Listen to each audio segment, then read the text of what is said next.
Você saberia me dizer de quem são esses ossos? Esse crânio? Por exemplo, esses cabelos, aquele fêmur, ou aquela bacia, isso aqui é uma bacia? Você saberia me dizer assim, sem mais nem menos? Mas tem gente que sabe. Tem gente que sabe exatamente chegar a essa pessoa aqui, que já não existe. Vem comigo, porque hoje é o dia que você vai conhecer pessoas que trabalham em cima dos insolúveis.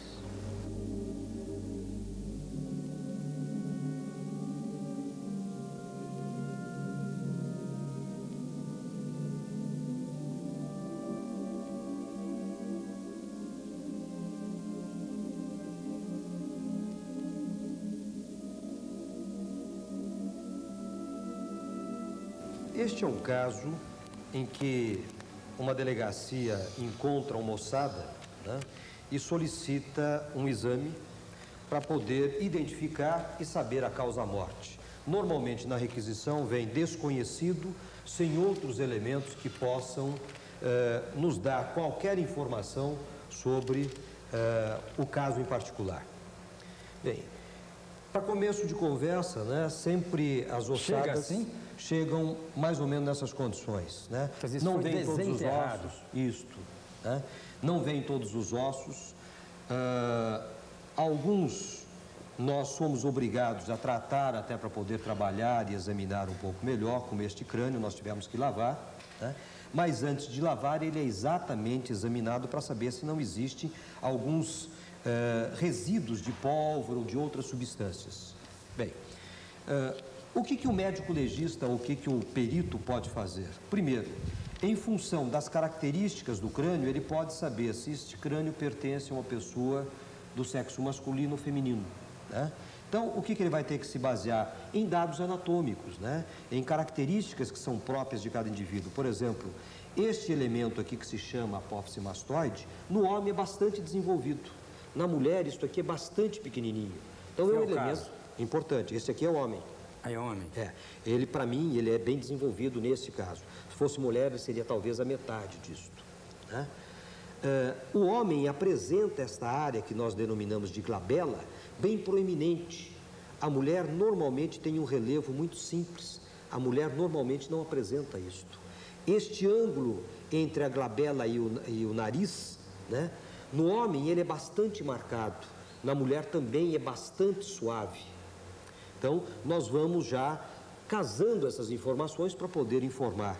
O rebordo orbitário aqui, na mulher, é bastante fino e no homem é grosso. Então, nós temos rebordo orbitário grosso, marcada a projeção, marcada a glabela, mastoide desenvolvida. Portanto, todos esses elementos já estão me informando que esse indivíduo provavelmente é do sexo masculino. Eu tenho um outro dado importante, que é esta área que sustenta o crânio com a coluna, né? Que normalmente fica junto com a primeira vértebra cervical. Levanta, né, o crânio assim, isso. Então, esta é a primeira vértebra que dá as movimentações de lateralidade, de rotação, né? No homem, ela é mais longa, na mulher, ela é mais larga. Então, é um homem. É um homem. Bem, o que mais que eu posso ver nesse crânio? Eu posso, através dos dados existentes aqui, com essas características do maxilar superior e mais o nariz, mais a base deste crânio, formar um ângulo, né? Tem um aparelhinho especial até para isso, desenvolvido aqui pelo nosso departamento, né?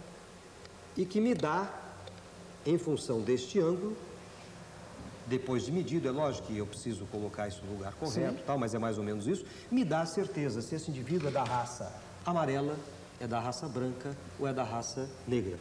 Nesse caso? Este caso é da raça branca. Branca. Por quê? Porque ele tem um ângulo compatível com as pessoas da raça branca. O ângulo é maior ou menor? É um ângulo menor. Portanto, é compatível com os indivíduos. Quer dizer, a raça branca. negra, esse ângulo é mais um pouco mais aberto, exatamente. E o amarelo? É um intermediário entre a negra e o branco. Eu tenho um outro dado especialmente importante no que diz respeito à identificação, que são as arcadas dentárias. Sim. Né? Nesse caso... E este me mostra que faltam alguns dentes que caíram depois do indivíduo estar morto, porque aqui os alvéolos estão permeáveis. O que não aconteceu aqui. Aqui, esses dentes já não existiam quando ele morreu, porque os alvéolos já se fecharam. Perfeito. Né? Murchou. Eu tenho aqui dente ainda incluso, quer dizer, o dente ainda não erupcionou, não saiu para fora. Aqui, ó. Esse dentinho aqui. Né? Isto. Quer dizer, ele seria o siso. Exatamente, é o dente chamado dente do esse juízo. indivíduo tem menos do que... Né? Tem menos de 25 anos de idade, com certeza. Perfeito. Tá? Bem, o que mais que eu posso tirar como informação? Eu vejo que este crânio tem uma perfuração aqui na região superior. Pelas características dessa perfuração, eu posso dizer que é entrada. A entrada, aliás. Entrada. Senão isso aqui seria... Isto, senão seria como é esta aqui. Que é a saída. Que é a saída. Então ele levou um tiro de cima para baixo. Isto, neste caso em particular, aí, parece ser um tiro de cima para baixo. E saiu aqui. Isto, tendo feito esta trajetória. Mas eu vejo aqui que este crânio também tem um outro ferimento com características também de orifício de saída. Que é esse buracão. Que é um buracão e com algumas fraturas que emergem desse local. E eu, procurando, vou tentar localizar o orifício de entrada. E vou localizar esse orifício de entrada nesta região, que é a região anterior do rosto. Então ele levou um tiro no maxilar superior. Isto. Atravessou os olhos e foi sair lá atrás. Neste sentido. Qual desses dois foi letal? Você é capaz de dizer? Ambos são letais. Sim, mas qual foi o primeiro tiro? Aí. Isto é um outro elemento que nós podemos, às vezes, dizer, em função das fraturas encontradas. Este aqui, eu não tenho fraturas que me possam sobrepor imagens. Portanto, neste crânio em particular, eu teria dificuldades de dizer qual foi o primeiro e qual foi o segundo. Mas, em contrapartida, eu tenho outros elementos aqui que me mostram também que houve mais de 2 tiros. Nesta superposição da primeira vértebra com o occipital, eu tenho uma destruição óssea que pega não só o corpo dessa vértebra, como pega também a estrutura desta área ao nível da base do crânio. E daí? Aqui teve um tiro. E teve um outro tiro, e foi o projétil encontrado dentro deste crânio. Ah, o projétil estava lá dentro, estava lá dentro do saiu. Crânio. Esse não saiu. É um projétil 38 totalmente deformado. Por causa do impacto com os ossos aí. E em função das características ósseas, eu posso também dizer que esse tiro, ou esse projétil, teve uma direção da esquerda para a direita em relação à vítima. Bateu e ficou lá dentro. E mais, foi de baixo para cima, porque eu examinando melhor este crânio, eu encontro o ponto de impacto do projétil, com esta fratura a nível da região parietal. Como é que esse indivíduo pode ter levado esses 3 tiros e as trajetórias das balas serem mais ou menos semelhantes? Porque se você leva um tiro no cérebro, você cai. O segundo tiro tem que ser de cima para baixo. Isso. E nunca de baixo para cima. Mas acontece que nós temos que pensar sobre o aspecto dinâmico. Né? Existe toda uma dinâmica num crime. Esse indivíduo pode ter levado este primeiro tiro, ter caído, e no chão os outros disparos foram efetuados. Mas eu tenho uma outra versão para este caso, porque ainda não mostrei tudo. Vamos lá. E eu vou mostrar aqui uma outra parte, que é uma vértebra que se localiza mais abaixo desta, aí, que é a 6ª vértebra torácica. Sim. Tá? Que está a nível do tórax, onde estão os pulmões. Tá? E que o projétil... começando a ficar E que o projétil acabou penetrando por esta região e saindo por esta região. Então, ele teve esta trajetória. Se eu colocasse isto no meu corpo, seria esta trajetória aproximada do projétil. De cima para baixo, da esquerda para a direita e da frente para trás. E saiu lá no pulmão. Saiu aqui atrás, pode ter, inclusive, ter saído. Bem, esse foi o tiro que matou o Bol. Não.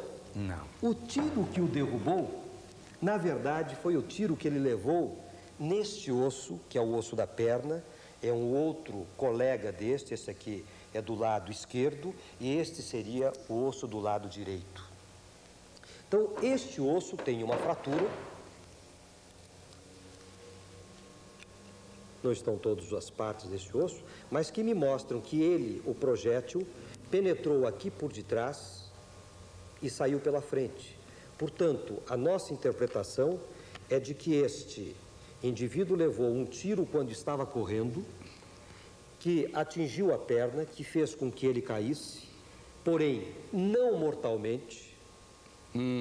Isto levou talvez o indivíduo a pedir socorro, a pedir clemência, quando foi alvejado provavelmente com este tiro na cabeça.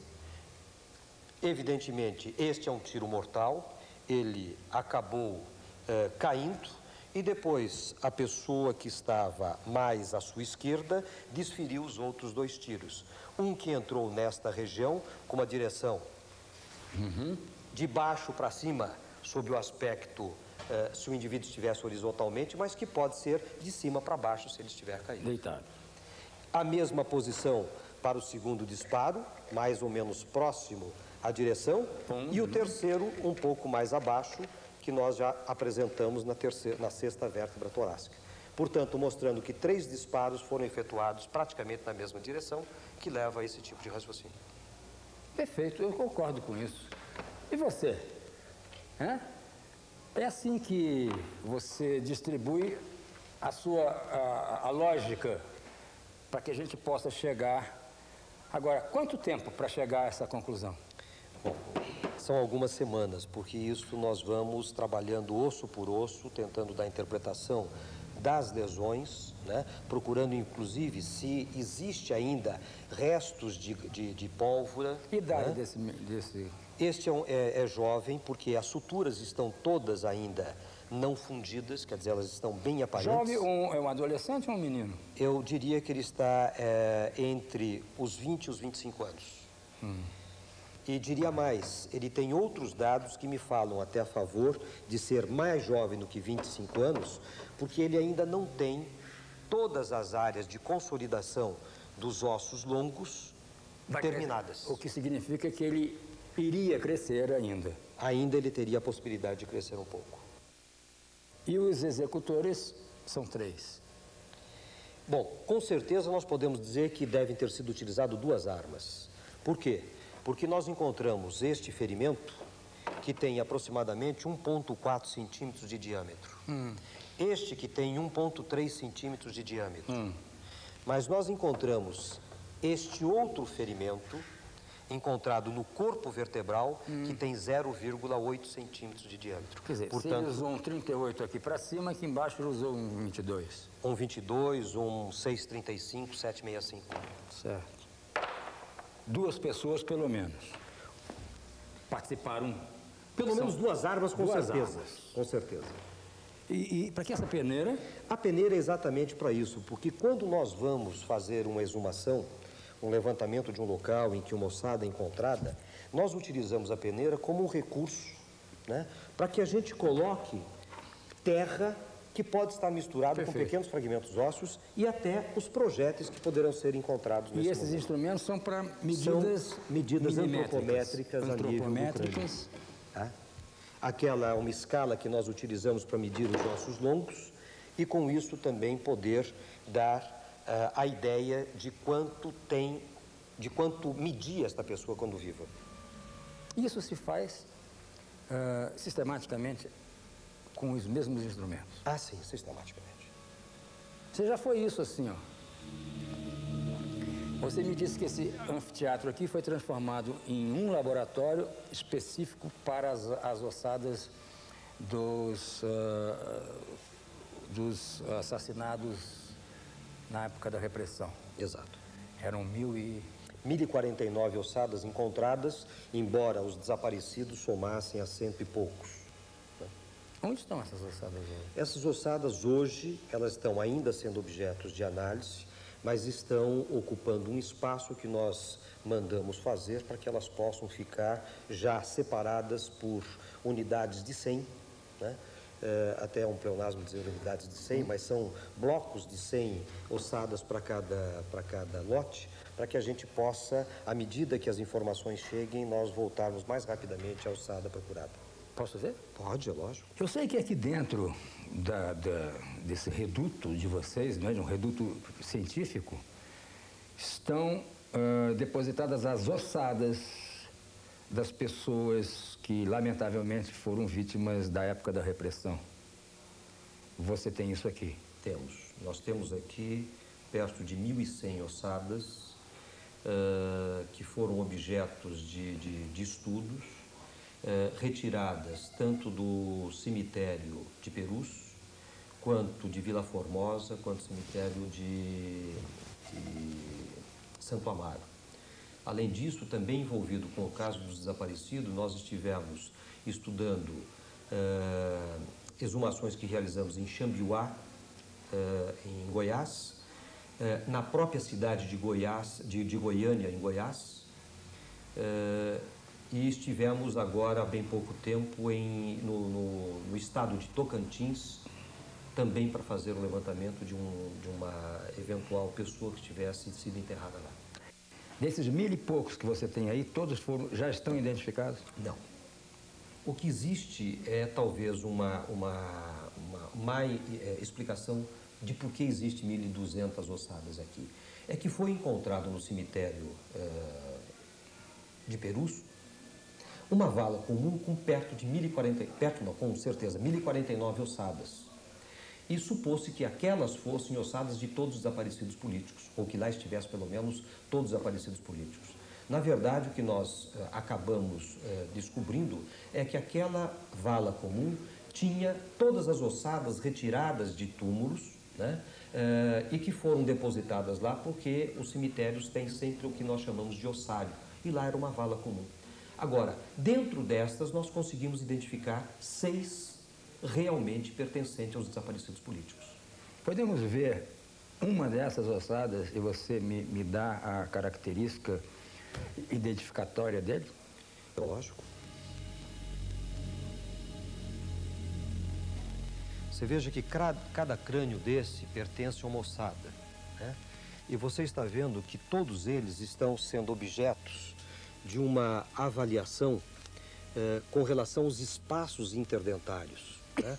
Porque há um desgaste pelo tempo, um desgaste pela própria mordida. Pegar? Pode, é lógico.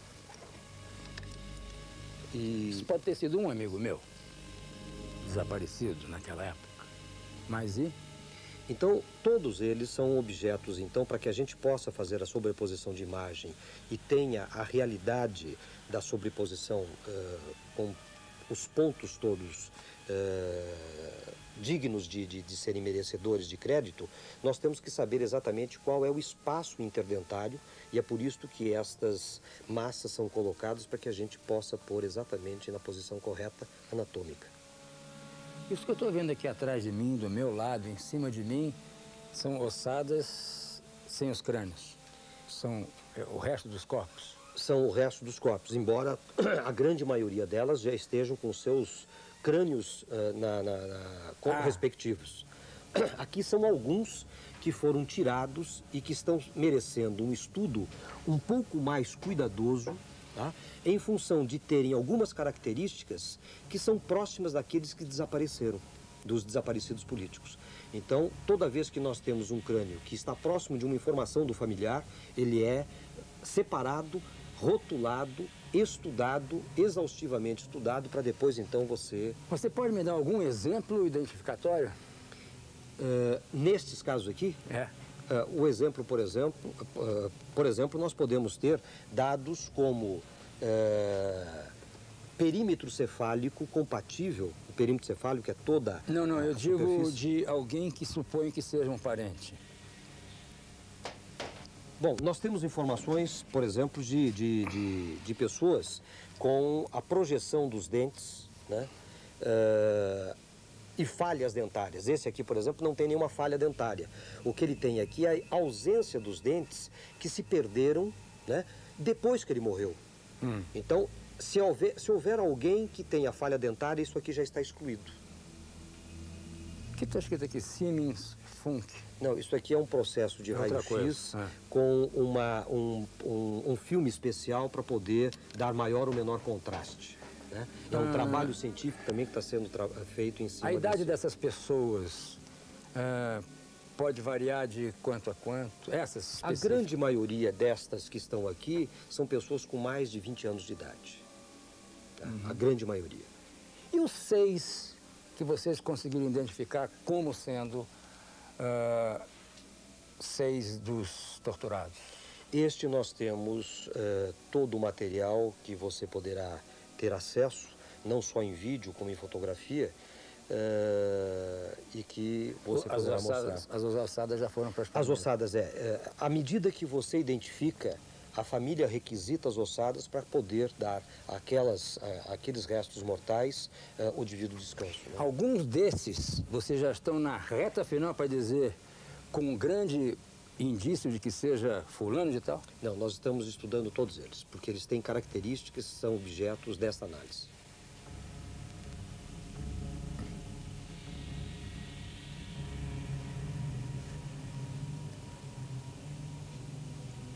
E você vê uma coisa interessante, Vilar. Você está aqui no meio de todas essas ossadas e não está sentindo nenhum odor. Isto é um trabalho também desenvolvido pelo departamento para poder preservar este ambiente e até poder fazer com que esta sala possa ser utilizada para as nossas aulas, o que não podia no começo dos trabalhos, né?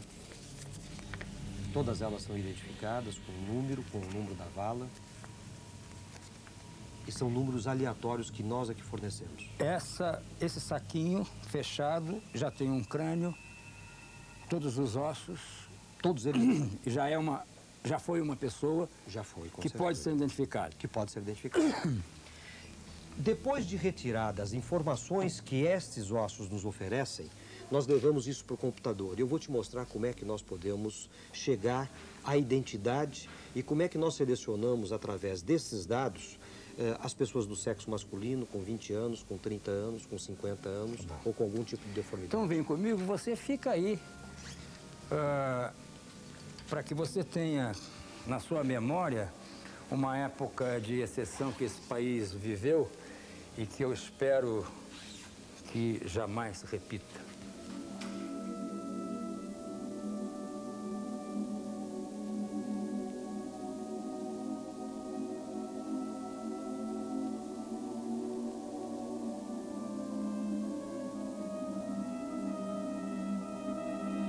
Que tipo de equipamento é esse agora? Bem, esta é uma estação SAM. O que ela pode nos garantir aqui? Bom, ela armazena uma grande quantidade de informações, né? E nós precisávamos que todas as informações que nós recebêssemos fossem incorporadas num programa grande e que houvesse o cruzamento de informações para que a gente pudesse, ao longo desses 1.200 cadáveres ossados, né, a gente ter as hipóteses mais prováveis. Então, este programa foi criado exatamente para isto. Você pode imaginar, por exemplo, uma pessoa que desapareceu e que você tem algumas características. Se eu for dizendo, você vai acabar Nós vamos montando. tentar. Tem quase como se fosse um retrato falado. Não. Eu não vou levar a identificação pela fisionomia. Não. Eu vou chegar à identidade antropométrica. Perfeito. Tá certo? Então você vai me dizer, por exemplo, se o indivíduo era branco, preto... Branco. Idade? 35 anos. 35 anos. Mais ou menos, né? Sim. Estatura? 1,70 m, 1,68 m. 38. Sexo? Masculino. Dentre as ossadas e perus, nós temos apenas uma que tem exatamente essas características que você apresentou. Você está vendo? De 1.049 ossadas originais para as 1.200 atuais, eu tenho uma única com as características que você me forneceu. Portanto, se você tivesse um desaparecido político com essas características, eu já tinha uma ossada para começar a trabalhar intensamente. Entendi. Houve um indivíduo que morreu lá em Recife, em Fortaleza, né? O Instituto Médico, em Recife, né? O Instituto Médico Legal não conseguiu identificar e pediu a nossa ajuda. mandou para cá o crânio, a única coisa que eles encontraram lá foi o crânio, e nós solicitamos da família uma série de informações, inclusive fotografias. E por sorte nossa, né, eu acho que a gente tem que ter sorte também no que faz, né? Não é só competência, a sorte é muito importante. Por sorte ele tinha uma fotografia que foi muito importante na identificação, na sobreposição de imagens. Mas nós nunca utilizamos um único recurso, uma única foto. Nós utilizamos todas aquelas que a família nos apresentaram, né? Então, nós fomos procurar uma foto que desse menos distorção do que essa. E a que dava menos distorção era essa. Você veja que nós, então, quadriculamos ou partirmos esta foto, ou marcamos dessa foto, alguns dados que são fundamentais, como, por exemplo, a posição do ponto nasal, da espinha nasal, da rima labial, dos pontos orbitários, né, do conduto auditivo, né, para que a gente possa trabalhar em cima do crânio com esses elementos que são pontuais. Você só recebeu um crânio? Só um crânio. Então vamos ver. Tá? Bom, em cima do crânio, eu fiz a sobreposição desta imagem. É o crânio. Cadê o crânio? Era este o crânio. Tá? Então eu vou sobrepor este crânio agora e veja que o crânio não veio com todos os dentes. Com todos os dentes. Tá? Então eu vou sobrepor ao crânio. Isso foi um crime, um homicídio? Não, isso aqui foi um acidente. Um acidente. Mas precisa da identidade até para a família poder. Né? E aqui já está a sobreposição do. Deixa só esta. Me deixa sozinha. Está então já a sobreposição da fotografia com o crânio, onde todos esses pontos, que são pelo menos 6 que nós procuramos, no mesmo plano, são perfeitamente coincidentes. Perfeito. Tá? Eu tenho o nasal, eu tenho as órbitas onde o olho está perfeitamente incluído, eu tenho a espinha nasal, eu tenho a projeção dos incisivos ao nível da rima e tenho a projeção dos auditivos exatamente no ponto de interseção. Você tem um momento exato em que você fez essa superposição? Assim, não? Aí, não. Não, mas isso até pode ser feito, tá? Não, mas eu quero te mostrar um detalhe importante disso. Está. Como nós analisamos a fotografia, só a fotografia com a boca aberta, veja a importância dos detalhes, né? Ele tinha uma fotografia que estava sorrindo.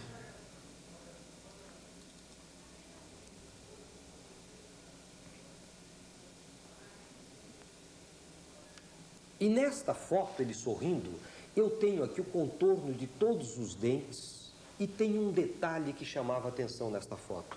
Tem uma marca neste dente aqui, olha, que chamava a atenção. O que poderia ser isto?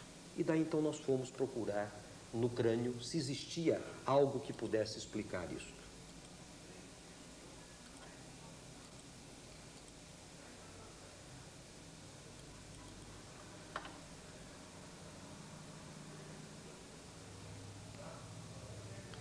E aqui eu encontrei esta marca.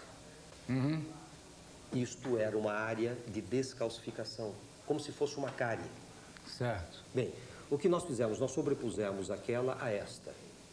Não só para poder haver a coincidência deste ponto, como também para saber se os contornos estavam perfeitos. E se os dentes que faltavam aqui seriam superpostos com aquele que a fotografia existia quando ele sorria.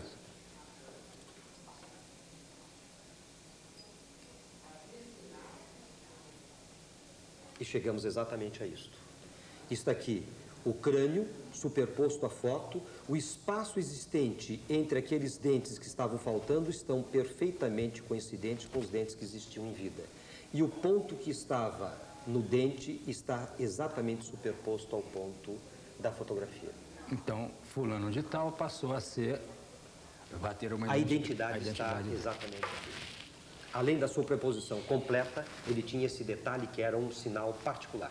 Esse é o Carlinhos, onde nós só temos a fotografia dele quando ele desapareceu com próximo de 7 anos. Né? E há uma necessidade de se saber como é que ele seria hoje, ou como é que seriam mais ou menos os traços dele hoje. Somente em função das características dele seria difícil nós levarmos esse raciocínio.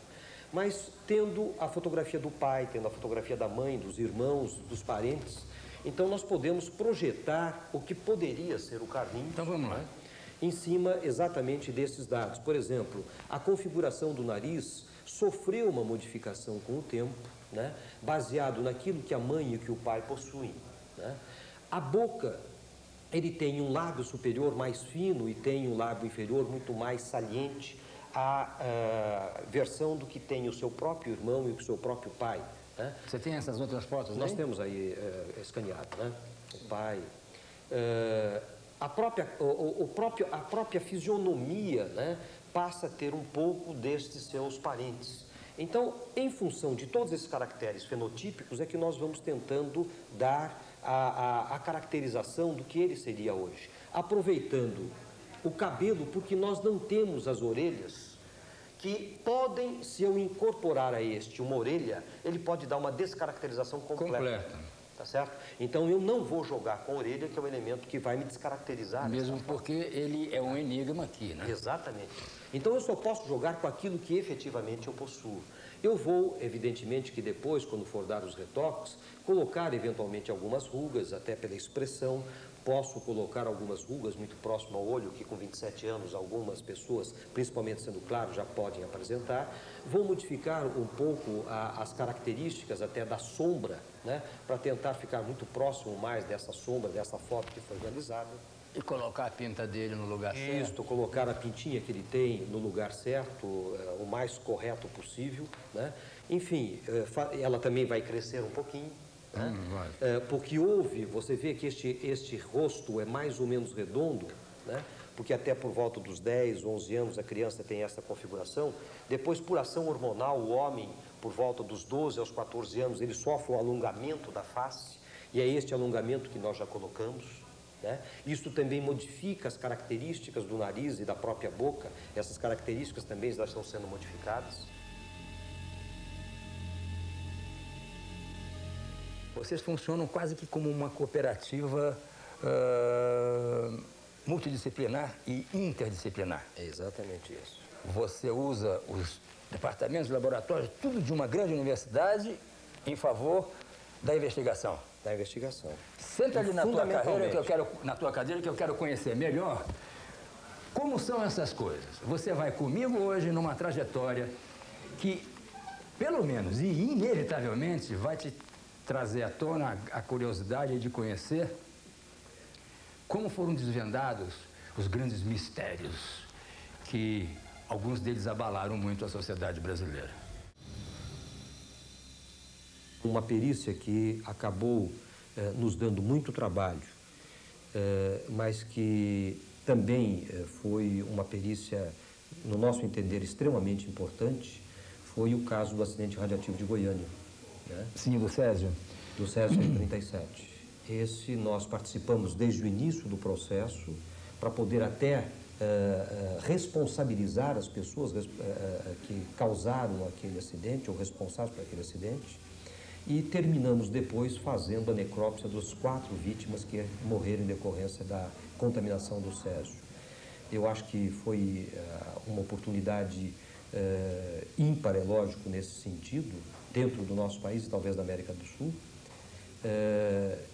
mas que nós temos até hoje uma ligação com isso, porque algumas dessas pessoas contaminadas ainda são submetidas a exames, não só em Goiânia, como aqui também na universidade.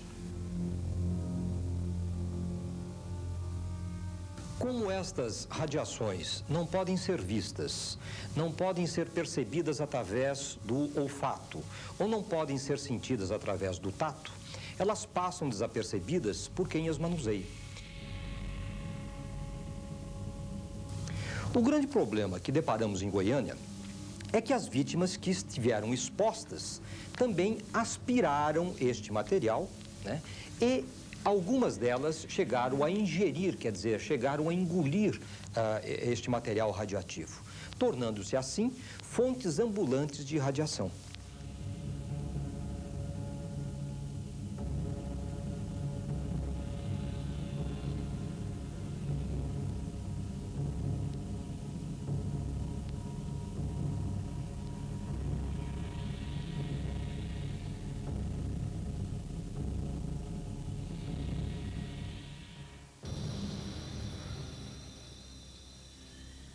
Eu sei que vocês estiveram envolvidos na investigação do laudo do episódio do Carandiru. Verdade.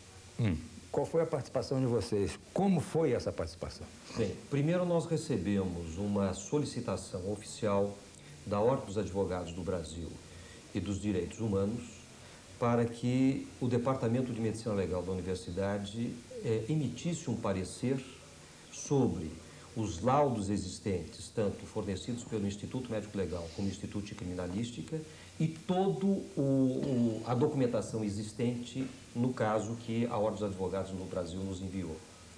Com esses elementos, nós pudemos fazer uma avaliação e tecer considerações sobre aquilo que nós entendíamos que tivesse acontecido. E emitimos um parecer, aliás, um laudo, com a nossa opinião, baseado nos fatos existentes nos laudos e nas informações recebidas. Quem trabalhou nisso? Bem, neste caso, trabalhei eu como responsável técnico, trabalhou a doutora Lélia, trabalhou o doutor Plock, que são médicos legistas, doutor José Eduardo Manuzap. Desculpe, mas vocês... São médicos legistas, são peritos criminais. Vocês relevantaram os episódios que foram descobertos por outros institutos? Isso, exatamente. E fizeram um novo laudo em cima daquilo que... Das informações recebidas, exatamente. Muito bem. E demos o nosso parecer de como os fatos poderiam ter acontecido. Quer dizer, nós chegamos a formular uma eventual hipótese de como efetivamente os fatos ocorreram. O laudo do Departamento de Medicina Legal da Unicamp chegou à seguinte conclusão. A partir dos dados examinados, ficou comprovado que realmente houve muita violência. A polícia agiu com vigor para deter a rebelião e, no confronto, 111 presos foram mortos. Grande parte dos corpos apresentavam lesões na região superior do corpo e muitos foram atingidos na cabeça, alguns na nuca.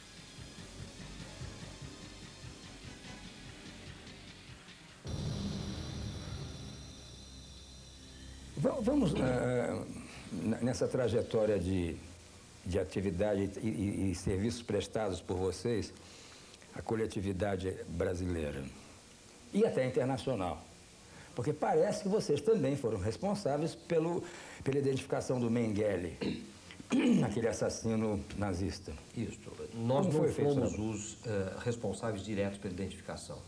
Houve uma primeira equipe que trabalhou do Instituto Médico Legal de São Paulo, com vários professores das universidades de São Paulo também trabalhando, e que chegaram a um laudo onde eles afirmavam que seria praticamente impossível existir duas pessoas com tantas características antropológicas que pudessem, então, não ser o Mengele. Depois nós trabalhamos numa fase secundária para poder dizer se aquele indivíduo tinha morrido realmente afogado ou se ele tinha sido executado por um tiro porque ele tinha uma lesão ao nível de malar. E nós pudemos demonstrar que aquela lesão não foi produzida por projétil de arma de fogo e foi produzida ainda em vida através de um processo, de um abscesso que ele tinha do dente, né? E mostramos que aquele abscesso tinha mais de 20 anos, portanto, não era aquela causa morte, então que ele tinha morrido realmente afogado. E nós fizemos depois ainda a sobreposição de imagens para poder fazer o confronto entre o crânio e as fotografias existentes e fizemos depois uma reconstituição facial onde os modelos estão aqui no departamento e você vai poder ver em gesso e em cera, onde exatamente há a caracterização fisionômica do Mengele. Nós não tivemos nenhuma dúvida que se tratasse do Mengele, não só porque o laudo dos colegas que trabalharam em São Paulo era taxativo, como nós também refizemos esse tipo de procedimento e afirmamos que aquele só poderia ser o Mengele. Mas a prova definitiva só poderia vir com dois elementos. Ou com a impressão dactiloscópica, que não foi colhida pelo colega perito que fez o exame necroscópico, ou através do DNA, que na ocasião nós solicitamos que fosse feito. O filho não quis permitir a coleta de material para identificação e só acabou fazendo isto no início deste ano, onde definitivamente ficou caracterizado que os restos mortais encontrados no Embu pertenciam efetivamente a Joseph Mengele.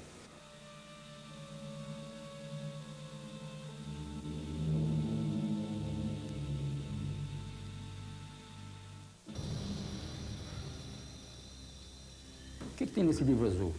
Bom, esse é um outro caso por acaso, pego... É o caso da famosa Rua Cuba, né? Do Jorginho. Do Jorginho? Em que o departamento também acabou entrando numa fase já tardia, com 40 e poucos dias depois do fato ter acontecido, para que nós pudéssemos emitir um parecer também de como nós entendíamos que os fatos tinham acontecido. Grande, olá! Meu reitor! Meu poeta primeiro, né?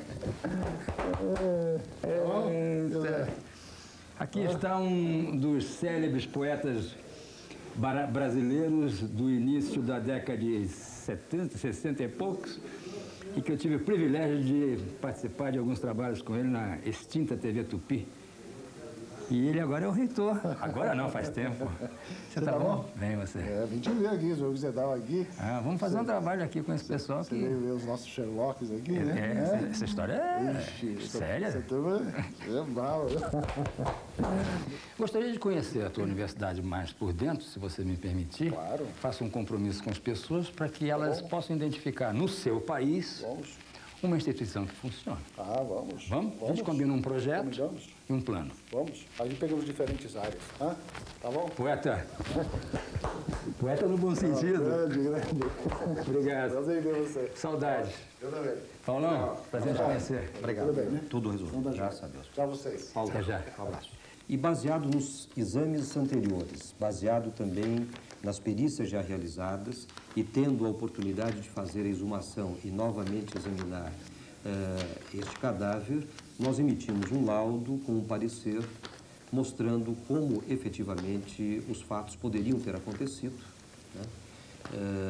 Face aos ferimentos encontrados, ao tipo de alterações encontradas nos ossos, levando então a uma interpretação que consta ao final do laudo.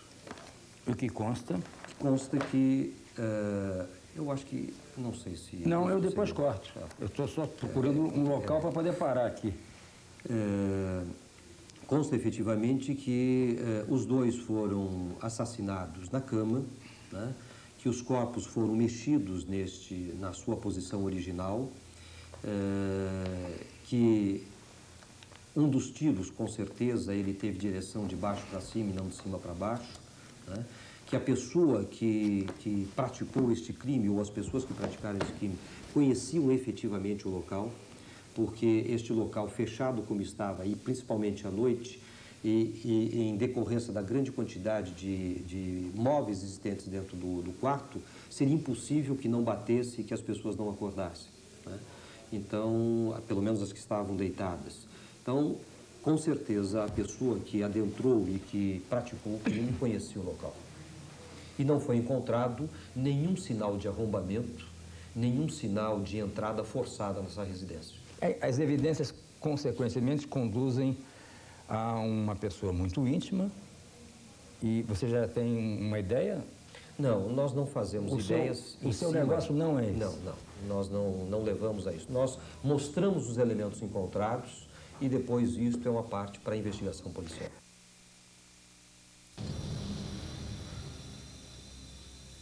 O caso Magre, nós não tínhamos ainda dentro do nosso grupo de trabalhos um foneticista.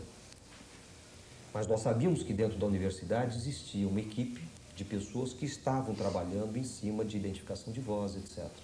Então, o que nós fizemos? Nós procuramos dentro da universidade congregar pessoas que estavam diretamente envolvidas com som, com imagem e com imagem de vozes. Onde é isso aqui dentro? Aqui dentro do IEL.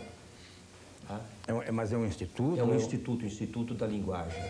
Então, nós pedimos a cooperação técnica dessas pessoas, o próprio centro de computação, e trabalhamos aqui perto de 30 dias para podermos elaborar um laudo que também fosse definitivo e pudesse provar exatamente que aquela voz era do Magre e que aquela fita não tinha adulteração, era uma fita real. Bom, quando eu digo que eu estou aqui no Instituto de Estudos da Linguagem. da Linguagem, não significa só que eu vá fazer investigações de ocorrências em que a voz esteja presente. Vocês, aqui dentro, vocês fazem outro tipo de coisa. Sim, aqui o Instituto abrange desde literatura, de estudo da literatura, teoria literária, passando pelo estudo da própria linguagem, né? Quer dizer, textos, né? Quer dizer, você estuda como se escreve também, estudo da escrita, né? O desenvolvimento da escrita, o tipo de erro gramatical que pode se cometer, a alfabetização, né? Agora, você especificamente... Eu trabalho com voz. Sim. Então, que tipo de trabalho é esse que você desenvolve? Além de... Não, eu estou trabalhando no momento basicamente com identificação, né, humana. Por exemplo? Através da voz. Tem um pouquinho de ruído aí, essas barras. Eu estou falando e o que está acontecendo? Ele está fazendo uma análise espectral da tua voz. Ah. Isso é, ele está analisando em tempo real, né, isso aqui é importante. Falou, já sai a análise. Em que Esses desenhos que eu estou vendo aqui... Quanto mais vermelho, mais intensidade tem, né? Nessa escala de cor aqui. Sim. Por Então, exemplo, se eu der um grito... Não, mas aí depende do som. Se você fala um A, por exemplo, um A, você vê que a faixa vermelha está mais embaixo. Se eu fizer um I, ela vai estar mais para cima. Porque cada vogal tem uma configuração espectral diferente, né? E daí, o que significa na leitura agora? Não, como é que eu vou decodificar isso? Não, se você falar uma palavra qualquer e eu falar a mesma palavra, nós compararmos os dois gráficos, você vai ver que eles são diferentes. Então vamos fazer o teste? Você fala, vem comigo, eu falo, vem comigo. Tá valendo agora, né? Não, mas peraí, deixa eu falar primeiro que você vai falar na outra tela, né? Tá. Vem comigo. Agora eu tenho que fazer umas mudancinhas aqui, o negócio não é tão...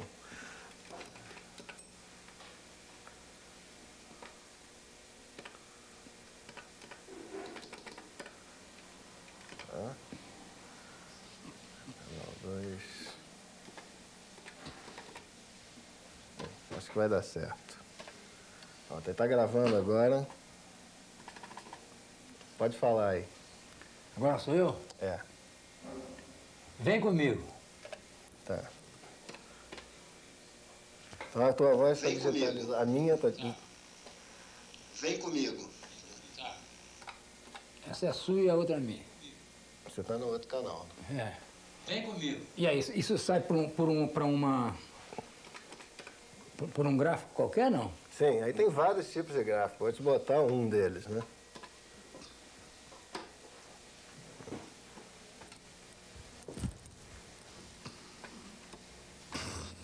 Vem comigo. Vem comigo. Vem comigo. Já está digitalizado na tela. Vem comigo. Vem comigo. Eu transformei isso em números já, né? Então, o meu gráfico está aqui embaixo, teu gráfico está ali em cima. Você é isso. Isso, e você é o de cima. Foi assim que você descobriu quem era o Magre e quem era o... Entre outras evidências. Entre outras Isso evidências. é uma forma de você ver, porque essas linhas mais escuras ou mais claras, elas refletem as características acústicas de cada aparelho vocal. Quer dizer, obviamente, o teu trato vocal é diferente do meu. Nós temos tamanhos diferentes, dentição diferente, cordas vocais diferentes. Isso tudo se reflete no espectrograma. Você vê aqui, ó, como aqui a minha transição dessa ressonância abre, a tua não. Tem uma série de diferenças que a gente pode... A própria duração da... os desenhos já indicam tudo. A gente, ó, se você bota o cursor aqui, você vê que eles estão em posições diferentes, né? Tem o caso Magre, que já foi devidamente julgado. Eu tô com a como é que foi aqui. A sequência dele? Mostra.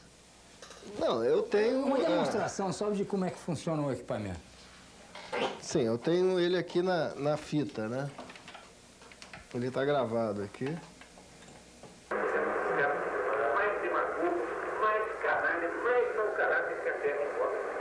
O que você fala? Tá dando para entender mais ou menos. Ele está falando do Luiz Antônio Medeiros, que é o cara mais demagogo, mais canalha que ele conhece. Você entende bem. Tudo. Estou acostumado, né? Então, mostra para mim. Não, porque a gente tem um recurso aqui que é muito... espera ele falar. Aqui da verdade, questão de normas para qualificar a entrevista do primeiro publicado a revista Interway. Aqui tem uma parte interessante que ele fala da revista Interway. Isso aí. Ele está falando da Interview. Né? Interview, Quer dizer, isso basicamente foi o material que levou à condenação do ministro.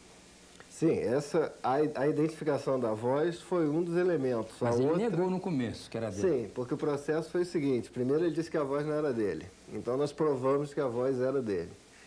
Aí, no segundo estágio, ele entrou com recurso alegando que a voz seria dele, mas a fita tinha sido montada. Então, houve essa necessidade de provar que a fita não tinha sido montada.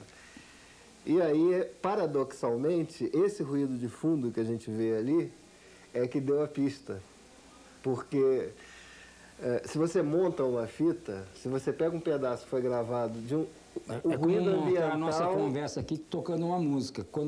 Se eu cortar aqui e botar lá, a música mesmo que não haja música, isso a gente chama de som incidental. Mesmo que não haja música, a qualidade de absorção acústica das paredes, o tamanho do cômodo e uma série de outros fatores, eles vamos dizer assim, configuram um tipo ambiente de ruído de fundo, ambiental.